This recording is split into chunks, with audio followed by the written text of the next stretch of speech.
You get a choice of what I could tutor day in and day out, it would be nothing but calculus. I get a little bored with algebra 1 sometimes and geometry. Hmm. Yeah. Calculus is almost always challenging. And Yeah. there's almost no limit as to how far you can take it. You get into calculus 3 and that'll give you a headache faster than anything. I bet. So what are we doing? You gonna verbalize stuff? I think so, yeah. Okay. What do you got? All right, so these I've got some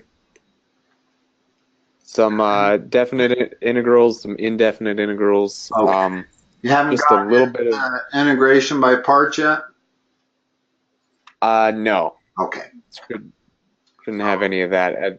Okay. A little Riemann Sum stuff. Okay. And that's pretty much all of it. Remember I told you last week I had that quiz I had to take Oh yeah. Yeah, and on that's this Tuesday. week. Yeah. Um, and I did pretty well on that, Oh, you but of took that course today. Okay. I took it yesterday actually. Oh, I that's did pretty right. well on that. Wednesday. I'm sorry. I'm But been so busy then he this week turned I around. lost a day. Okay. Then he turned around and hit me with a test this Friday. So Oh, wow. Okay. so that is what. So let's begin. Yes. So let's see. Okay, so we have a integral cosecant 2x, cotangent 2x. DX. Yes. Okay.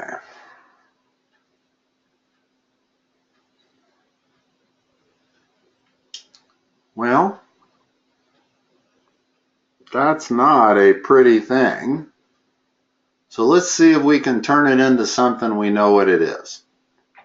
Okay. Okay. And probably we're going to use, instead of cosecant of 2x, we're going to use 1 over sine of 2x. And for cotangent of 2x, what should we use? We should use cosine of 2x over sine of 2x. Okay, which gives you, and now notice, hold on before you're noticing anything here. All right.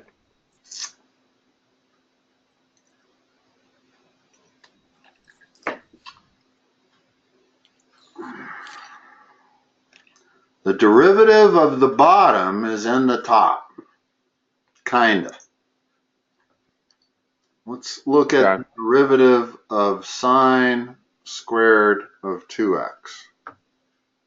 Okay.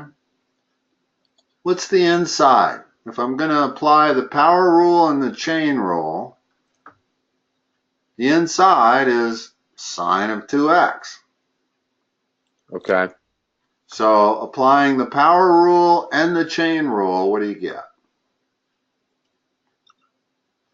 It has been since Yeah, once about you get into November, integration, but it's hard to go. It's kind of hard to go back and forth.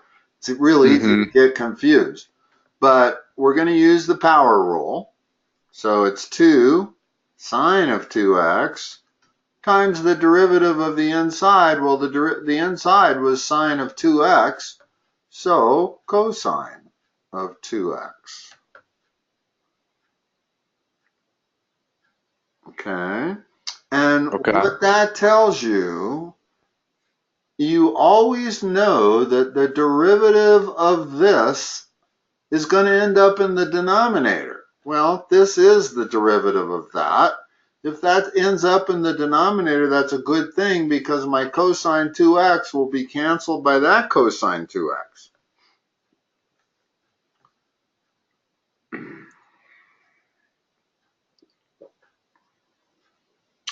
Let me rewrite this where I have a little more room here.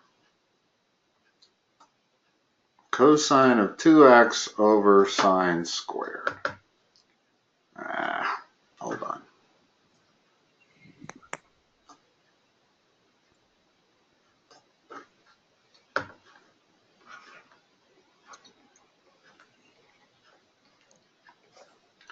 Remember what you're looking for is you're looking for pattern recognition. And what you're usually looking for is, this is a composite function. Sine squared of 2x is a composite function. Okay? And the inside of that composite function is sine of 2x. And here's what, if you want to verify it, let's use U-Substitution. So I'm going to let U equal sine of 2x, because that's the inside of this denominator. Okay. With me? Okay. Next step is always to differentiate this. Well, that is the cosine of 2x times the derivative of the inside, which is 2.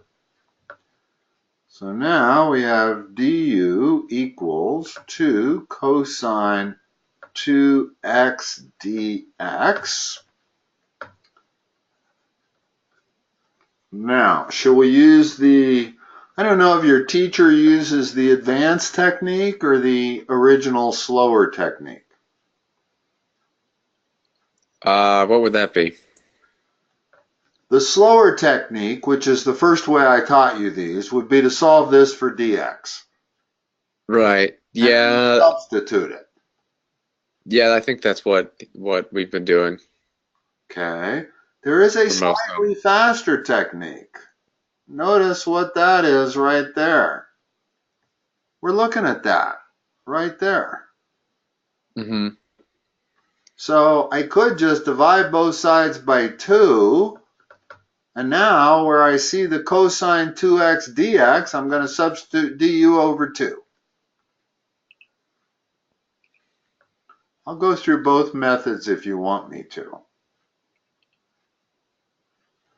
Du over 2, and that is u squared.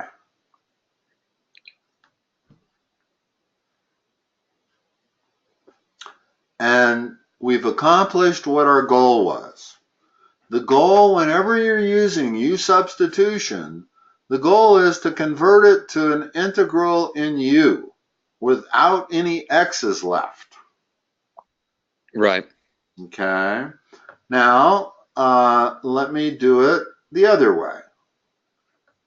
Dx is equal to du divided by 2 cosine of 2x. Okay. This is kind of the long way. Mm-hmm. Okay.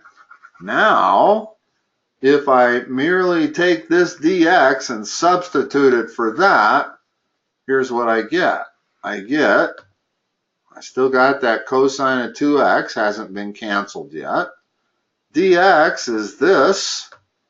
That's du over 2 cosine of 2x.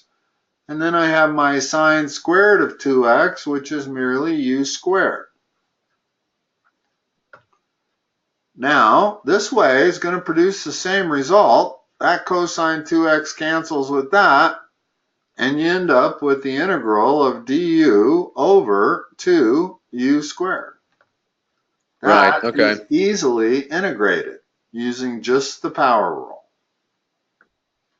And so then you just have to substitute whatever u was. If u is sine 2x, when you're done integrating that, go back and substitute 2x for u. Okay. Okay. But the key, once again, is always, especially when this is the only technique you've been taught, because you won't always have this privilege. In other words, once you've learned 4 or 5 techniques, they're just going to give you a function and say integrate it, and you got to figure out that you got to do it by U-Substitution, or by parts, or by partial fractions, or by trig substitution. so there's a lot of choices. At this point, since the only thing you've been taught is U-Substitution, you really only have two things you're looking for. Mm-hmm. Looking for the pattern where you have a composite function followed by the derivative of the inside. And that's what we had in this case. In other words, my composite function was there, and the derivative of the inside is that. It doesn't have to be the exact derivative. In other words, you can have it be different by a constant, which in this case was a 2. So I had to keep the 2 in there. But this is what you're always looking for. The only other technique for U-substitution is change of variable. And the only time you use that is if you can't find this. If you can't find that pattern, then you're probably going to have to use change of variable. Okay. I don't know if you have any of those or not. It'd be worth doing one if you got one, change in variable. But just go ahead and give them to me as you got. And okay. We'll, if you don't come across any change of variable, I can find one, I think. That's okay. harder than normal. This is a pretty simple one, but it's just because kind of want a refresher on how to do the definite ones. Okay. So this is integral from 0 to pi over 4 of secant squared x. dx. Always remember, you got to have that differential. Right. What's the antiderivative of secant squared?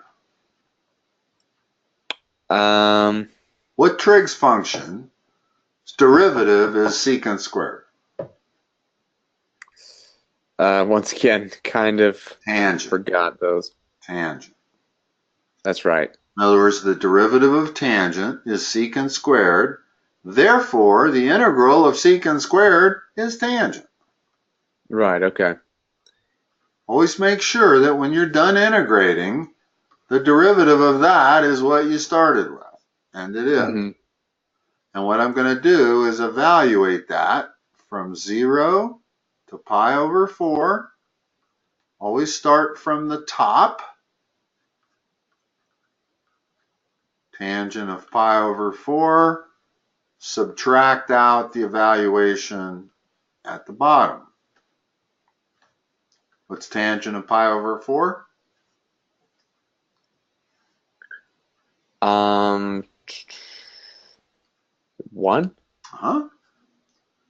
What's tangent of 0? 0? That's the area under that curve from 0 to pi over 4. In other words, if I'm drawing this, and I'm going from 0 to pi over 4, secant squared, let's see, secant is, so it's going to look something like this, because it's squared, it's not just secant.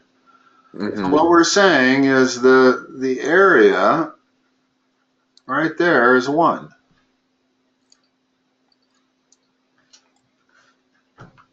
That's what this means. When you evaluate an integral from one limit to the other, you're figuring out the area between this curve and the x-axis from 0 to pi over 4. Okay. So when you see one of those, you just treat it like an indefinite integral, and then you just plug in the top one, and then subtract the bottom one. The only thing you don't need is a c. In other words, I didn't put tangent x plus c because it's a definite integral. And the c's get canceled out. Why is that? Well, because what you really have is this. Tangent of x plus c evaluated from 0 to pi over 4. Notice the c's cancel out. In other words, you have tangent of pi over 4 plus c minus tangent of 0 plus c. Okay. So that c loses that c, and your c disappears. As it does for all definite integrals. You never have a c. Right.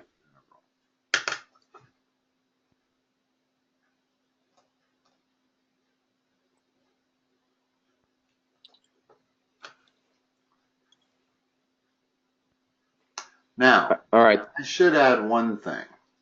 Okay. When you are using U-Substitution to do a definite integral,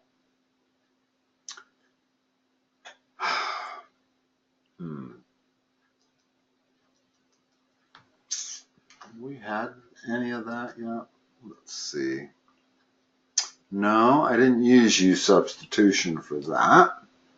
And the other one wasn't a definite integral. Right. But let's talk about one, just so I can illustrate what I'm trying to say. Okay.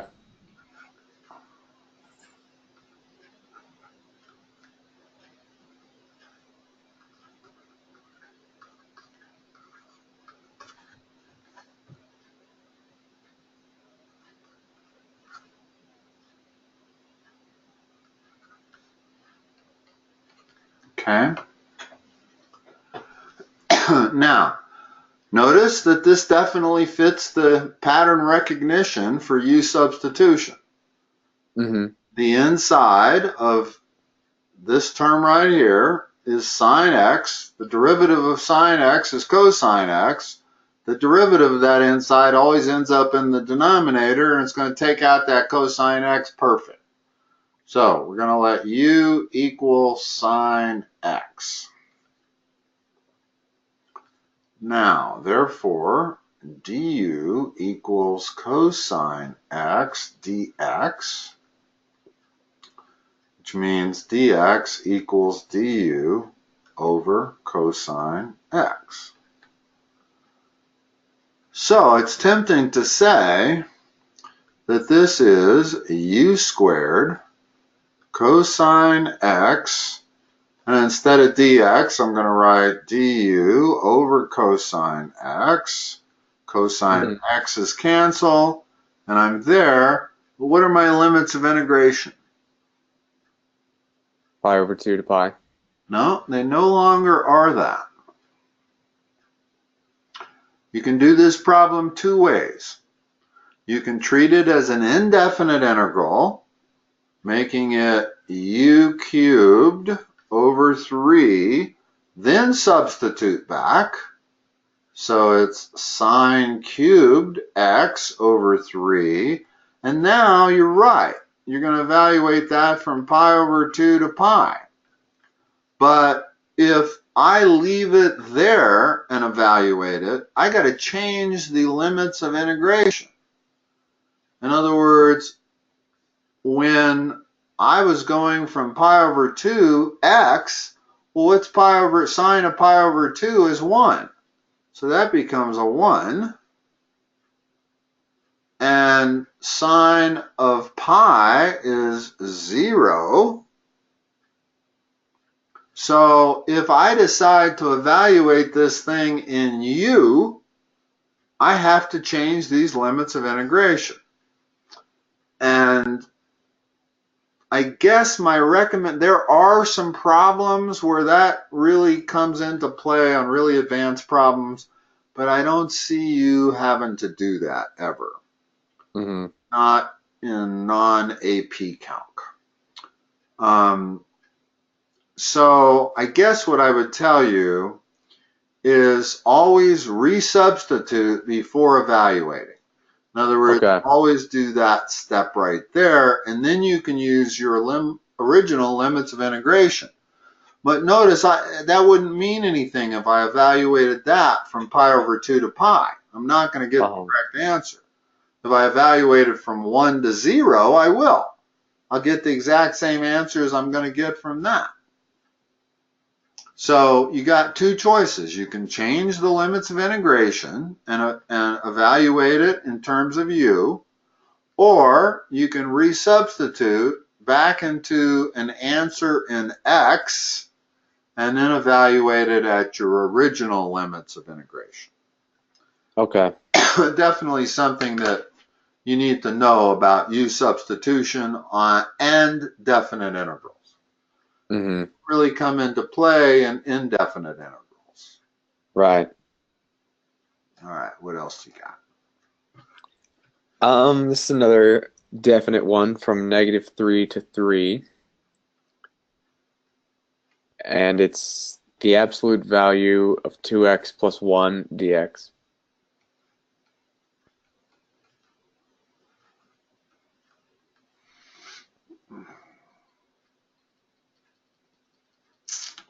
I hate these absolute value ones.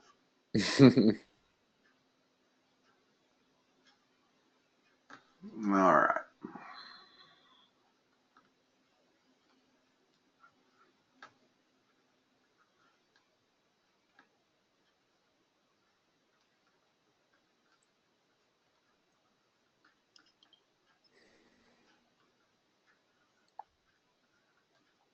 Correct?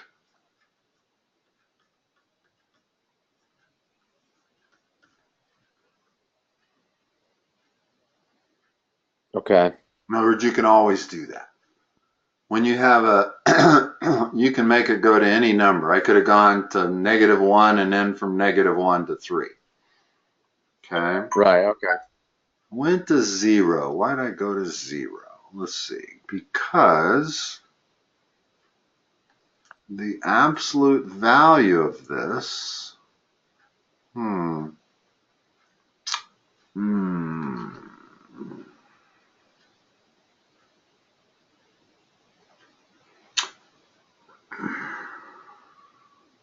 I don't think I want to go from -3 to 0. Let's see. I want to go from, let's redo this.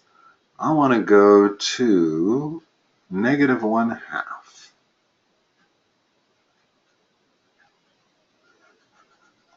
And this one, I want to go from -1/2 to 3. Okay. Now, the reason I want to do that is because when I'm in this territory from -3 to -1/2, this is negative. Mm-hmm. So I can do this.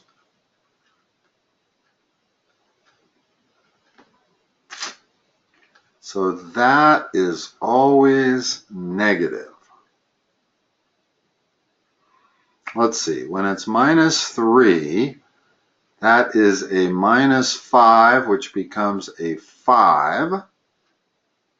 When it's -2, that is a -3, which becomes a 3.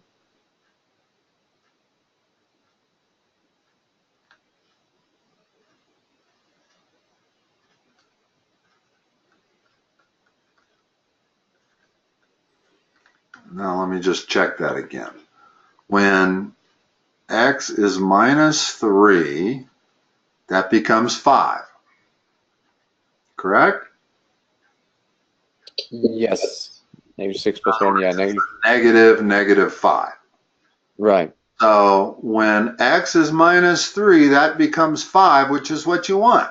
Because when x is -3 up here, it's the absolute value of -5, which is 5. Mm-hmm. In other words, what I'm trying to do is remove the absolute value sign. And this does it. All the way up to -1/2. Because when I get to -1/2, this becomes 0. Any other number, if I test -1, well, if I plug in -1 up here, I get -2 plus 1, which is -1, which is equal to 1. So when I test -1 down here, I have -2 plus 1, which is -1 times and minus, plus 1. So this is correct. And then over here, the absolute value sign isn't needed because these are all positive. Now you just have to do those two separately. Okay. Okay. Here we can do that.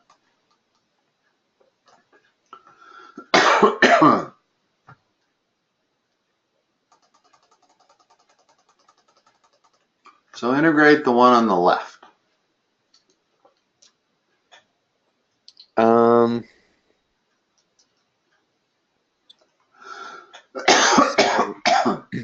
First of all, remove the parentheses and apply the minus sign. Okay, so just negative 2x minus 1. Okay. And then it's... Now integrate that. Negative, let's see, negative x squared minus x. Okay, and I'm going to evaluate that from minus 3 to minus 1/2. This number always has to be bigger than this number. If it's not, turn it around and add a negative sign. Plus what?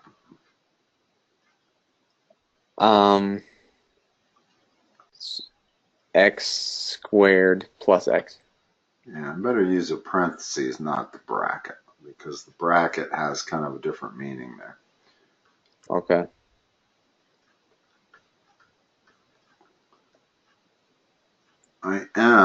Let's see, I guess I can use the bracket inside of there, and this is going to be evaluated from minus 1/2 to 3. Okay, you with me? Mm-hmm. So we successfully removed the absolute value sign. And I have to admit, it was a little difficult, me coming up with this upper limit of integration being minus 1/2. I had to fight the urge to make that 0. I want to make it minus 1/2 because I want this minus 2x minus 1 to be the answer whenever it's in this range. And if I'd gone all the way to 0, it wouldn't have been. So do you just have to, for the upper limit, you just find where it's 0? Yes, where the function equals 0. Right. That was at minus 1/2. Okay. Okay. Now, we're still not done, but so let's just fill in everything and then go from there. Minus 1/2 squared minus 1/2. These get a little hairy because all the negative signs in there. So that's the top minus the bottom, and I'm still working with just this one over here. Let's see,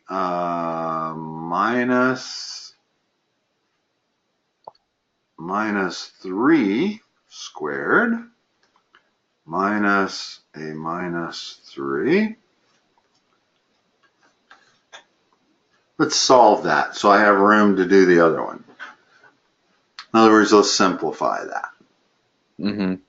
So what do you get? Not that hard. A lot of negatives in there. Well, we can immediately do that.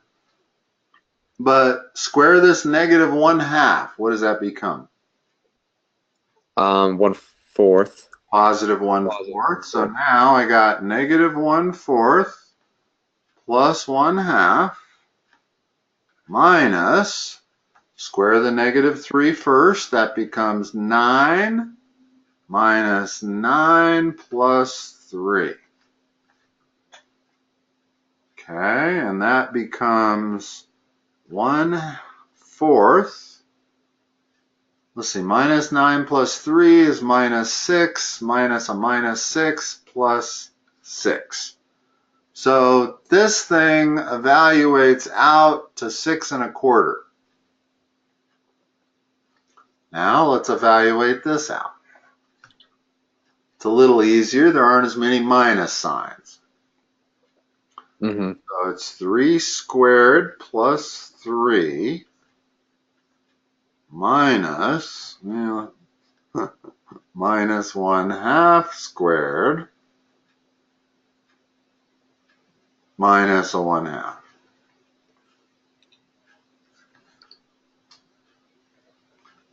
Which is 9 plus 3, 12, minus, that is 1/4 minus 1/2, which is minus 1/4, but it's a minus. And now we got 6 1/4 plus 12 1/4, 18 1/2.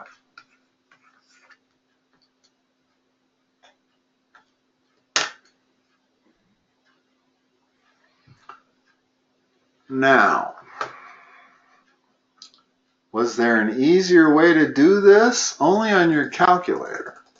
These absolute value ones are brutal because you absolutely have to remove the absolute value. You don't on a calculator. If you are doing a numerical integral, you can put in ABS of a function and it'll do it properly. In other words, I could have put this right there with the absolute value sign going from -3 to 3. And it would have come up with 18 1/2 as an answer. But if you have to do it manually, which I imagine they want you to be able to do this one manually. Right. It is worth noting what the absolute value consequences are. If I can,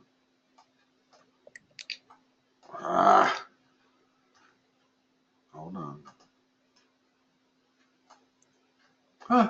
Cannot go any lower. Amazing. Let's take the absolute value. Let's take the integral of x. Okay. Well, if y equals x, then we're looking at this, right? Right. If I go from -3 to 3, obviously going to get 0. In other words, that area right there is going to offset that area right there. But if I take the absolute value of x, then I get the area of this times 2 because it's really the area of that. And they're both positive. Okay. So if you want the total area of a function, man, here, I got to be able to draw this. Let me just open it again.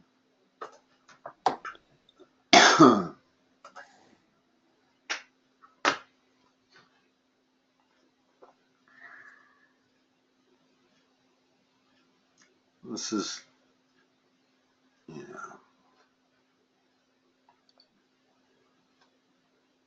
Wow. That's brutal. Opened it inside the other. Okay, I accomplished what I wanted.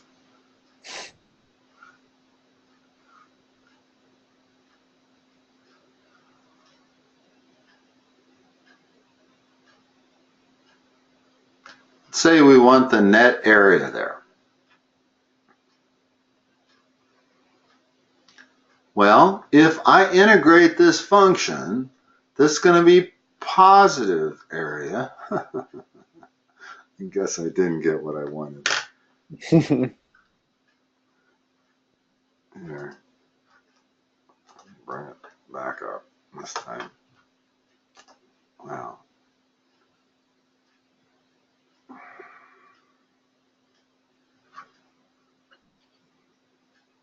Let's see if I can still go down. Yeah, I can. Okay.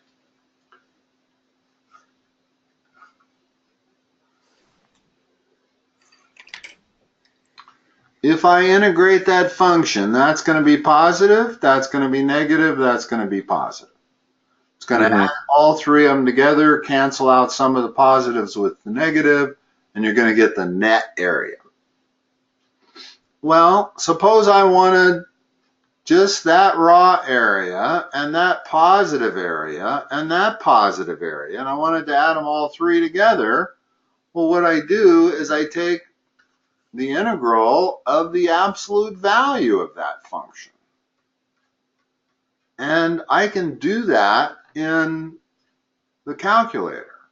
And what it effectively does is it takes this piece that's below the x-axis,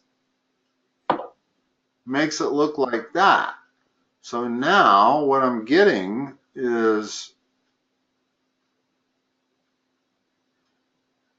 that area. In other words, that area that was formerly negative is now a positive area. And now, by integrating the absolute value of the function, I'm getting the total area regardless of whether it's below or above the x-axis.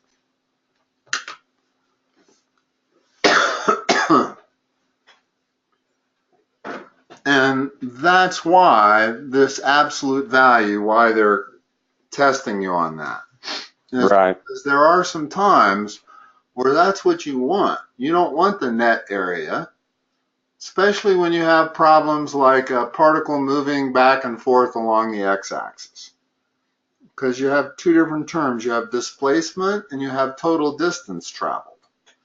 Well, total distance traveled you get from the absolute value of the function, the integral. Whereas displacement you get from the integral of just the function. So it comes into play, definitely. Mm-hmm. Got another one? Yes. Let's see here.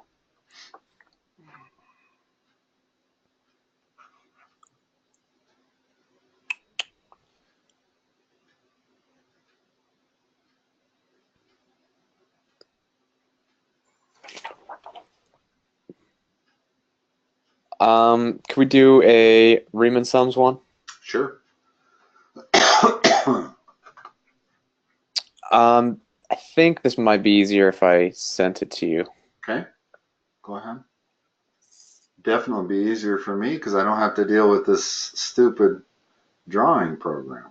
In other words, if you send it to me, I'll just pop it open and take a screenshot, and I can write on the screenshot.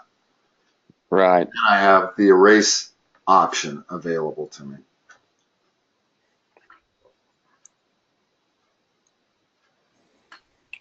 Just 1 second. Okay. I presume you're talking about left ram, right ram, and mid ram. Yes. I'm not sure they necessarily call it that at Arapahoe, but they probably do. Most calculus calls it that. rram, Yeah. lram, and mram. Yeah, I think we do. Okay.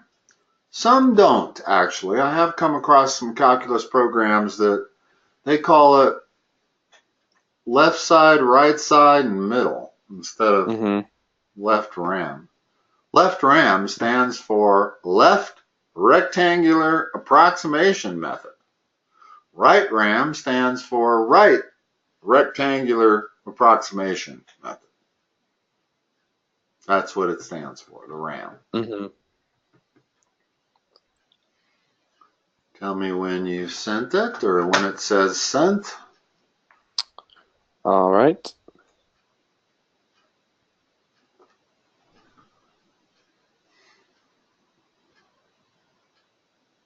Okay, I think I have these as attachments.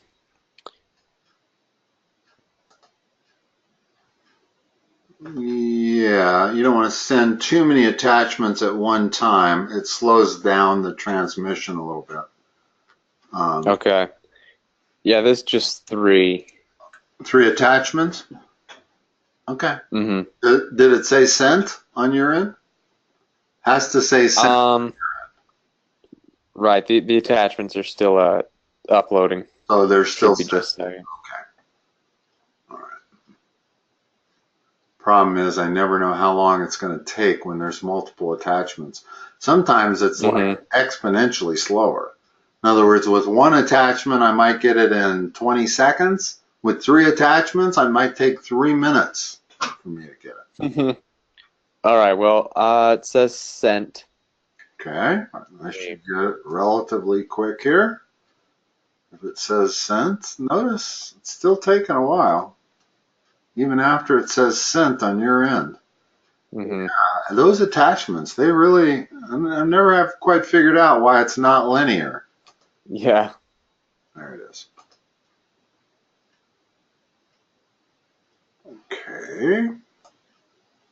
Now, I cannot handle that unless I can download it. And I can. Which one do you want to do first?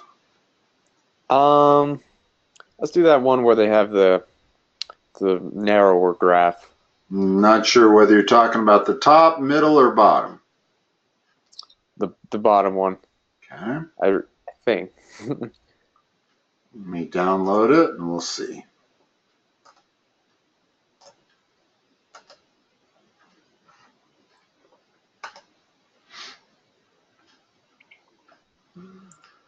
Now I can rotate.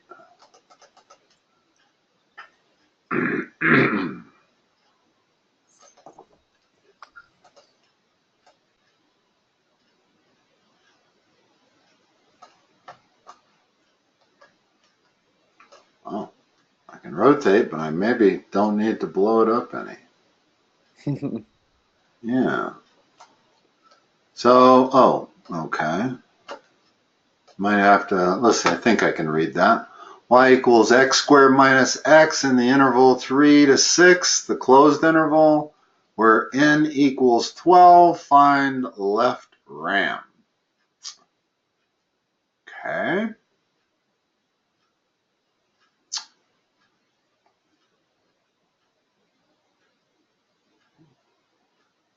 First thing we have to do is graph that.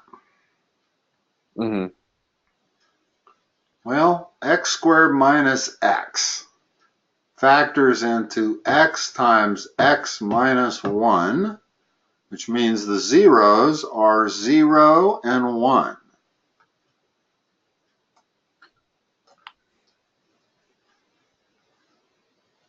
So this parabola,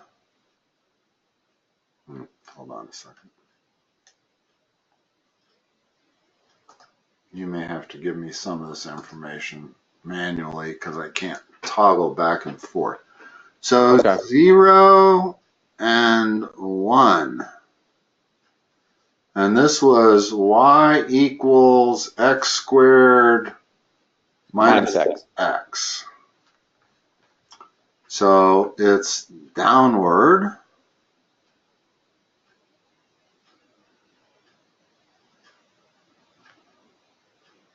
What's the goal again? Oh, on the interval 3 to 6. Right. And they want to do left ram. And all right, so 3 to 6. There's 3. Here's 6. Let's figure out what y of 3 is. When x is 3, we have 9 minus 3. So when x is 3, y is 6. And when x is 6, we have 36 minus 6. We have y is 30, which is somewhere up there. We'll call that 30, even though it isn't. We're going to have to call it 30. Okay, so there's our parabola. Drawn a little funny, but that's our parabola.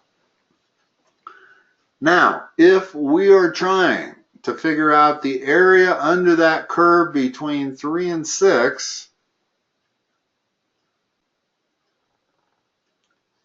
this is what we're looking to solve for. Now they said n is 12. So that means every rectangle is going to have a width of how much? 12. I'm going to break this up into 12 rectangles. Oh, okay. So it would be a fourth. Correct.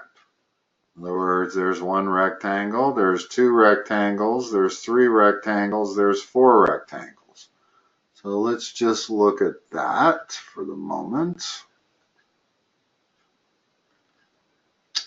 And once we establish a pattern, wow, it's late. Okay, there's our four rectangles, okay? Now, what left-ram says is the first rectangle is going to be like that. Second rectangle is going to be like that. In other words, I'm going to go to the left side of the rectangle and make it fall on the curve. Mm-hmm. Okay, the third rectangle is going to be like that. The fourth rectangle is going to be like that. If I was using right ram, then the upper right side of this rectangle would fall on the curve. Mm-hmm. And it would look a little different. There would be a little extra piece above the curve. Okay.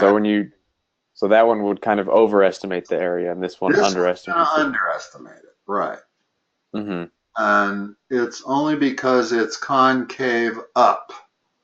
Right. If it were concave down, then this method's going to overestimate it. It goes in reverse. Mm-hmm. All right, so how do we do this? What we're going to do is figure out the dimensions of every rectangle and add them all together. Okay? So instead of calling that y, let's call it f of x, just because it's more useful, especially in calculus. Mm-hmm. What is the height of that first rectangle? 6. It's f of 3, which is 6, but it's better to write it as f of 3. Okay. What's the width of that first rectangle? 1/4. Okay, so I'm going to take 1/4 of f of 3. That's going to be the area of that first rectangle. Mm-hmm. Then I'm going to add to it. 1/4 is all of them. Only this time, what's the height of the second rectangle? F of what? F of 3.25. So forth and so on until you get to the end. I'm just going to indicate it with dot, dot, dot. And this rectangle right here is 1/4 times f of what? Would it be 6 or 5 3/4? 5 3/4, because we're using left hand. Mm-hmm. That final rectangle, the height of it is going to be f of 5 3/4.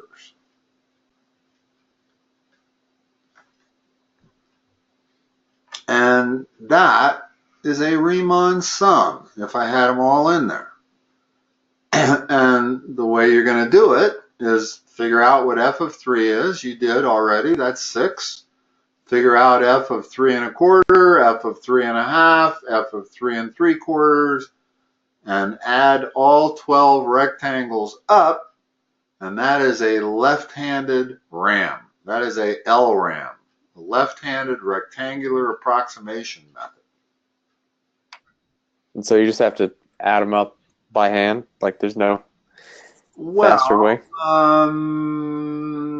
Yeah, you really kind of do. I don't know of a quicker way. You can factor a 1/4 out. So you end up with 1/4 times f of 3 plus f of 3 1/4 all the way to f of 5 3/4. So yeah, you could do it that way. Now, you might wonder, why do they teach you this method? I do wonder that. First of all, it's not accurate. It underestimates it considerably. They teach it to you because for thousands of years, this is the way they had to do it. They did. The Greeks had to do it this way. They knew how to do it this way. The way the Greeks didn't know how to do it was using the integral sign. Right. Now, you could say that this is 1/4 of epsilon of f of x from that doesn't really do you any good. It's just, and I'm not doing it quite right.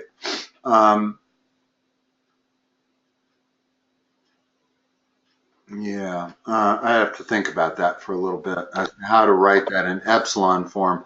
But they're not asking you to do that anyway, are they? They just want you to come up with a number, right? Right, and I don't think they would have us do something like that on the test. They'd have one where n equals like 4. That epsilon notation, that is to integral calculus as the limit quotient definition is to derivative calculus. Only harder. Remember how hard it was to do the limit quotient definition for derivative calculus, and how much easier it got once they taught you the power rule and the product rule and the quotient rule and all that? Yeah. Same thing with integration. If they started everybody out with the official definition of integration, it's a sigma definition, which is brutally hard. Every time I run into a student that gives me one of those problems, I got to go back and review it for about 2 hours to figure it out. And they don't make you do that in non-AP calculus. In fact, most AP calculus doesn't make you do that. Maybe AP Calc BC, you might have to do that sigma definition for integral. That's the only one. The only reason this was particularly hard, because they gave us 12 intervals. Right. You know, if they'd have had you break this up into 3 intervals, which would have been quite natural since we were going from 3 to 6, then it would have just been f of 3 plus, you know, these would each be 1, because the width of the rectangle would be 1. It would be f of 3 times f of 4 times f of 5. That'd be it. Excuse me, f of 3 plus f of 4 plus f of 5. And the arithmetic would be very easy. We'd come up with an approximation almost instantly. Yeah, I think that's probably what it will look like on the test. Yeah, they're not going to give you big numbers of rectangles. The only advantage of showing you what it is when n is 12 is because it's more accurate. It's more accurate. If I went back and I used an n of 3 like I suggested, because we're going from 3 to 6, then each rectangle would be exactly 1 unit wide. We would have not gotten the same answer. The more rectangles you use, the more accurate your answer, regardless of whether you're using left ram, right ram, or mid ram. And ultimate theory is that as n goes to infinity, you get the exact area under that curve with no approximation. In other words, as the width of each rectangle approaches 0, you can see that that means n would approach infinity, and you would basically have perfect rectangles that would be no wider than a line, and you would get the exact area under that curve. And that's what they couldn't do until 300 years ago when Newton came along. Only when Newton came along that he was able to figure out the exact area under the curve was just the integral of the function. For thousands of years before that, they had to do this approximation method. You had Greek mathematicians taking this problem and doing n of 12, and then they want more accuracy, they'll do an n of 100. And then they want more accuracy still, they do an n of 1,000, and they got to spend a month doing the problem. Sometimes you want an exact figure. There's a lot of functions that you want to know the exact area under that function. A lot of practical problems where you would want to know that.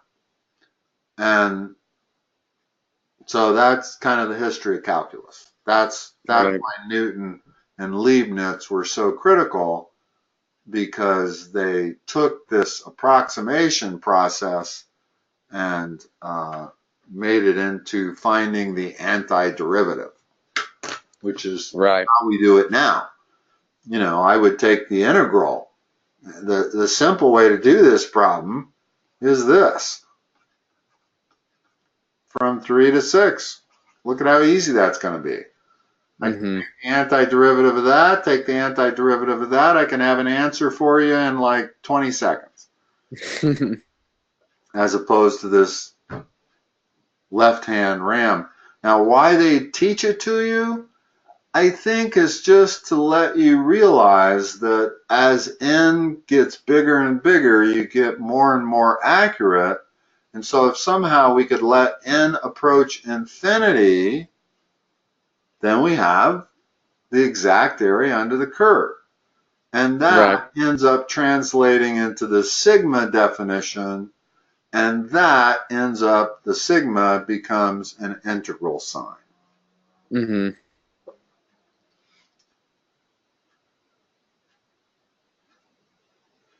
All right. We don't have but a few minutes left. You got any last questions or quick problems we could do? It can't be a Riemann sum because that's not a quick problem. Those are never quick. Let me say one thing on this problem here. If it was right ram instead of left ram, then this first thing is still going to be 1/4, but that's going to be f of 3 1/4 is your first rectangle. Right. Your last rectangle is f of 6. Okay. And definitely gives you bigger areas because these rectangles now look like that. In other words, there's a little piece of them on the other side of that curve. So in this problem with this function, right ram overestimates, left ram underestimates, mid ram would give you a better answer than either of them. And mid ram is just using the midpoint. It would be 3 1/8 for that first rectangle. Instead of 3 or 3 1/4, it would be halfway in between.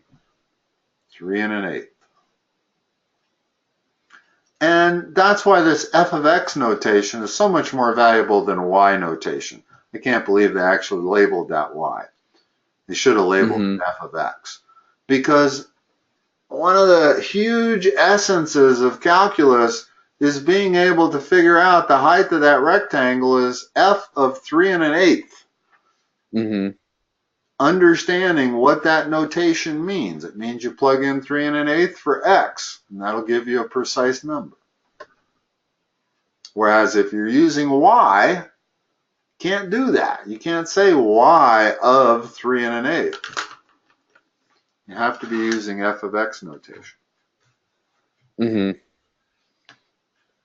All right, Chris, I'm gonna let you go. All right. Thank you. Good luck on your test on Friday. Hopefully this has helped a little bit.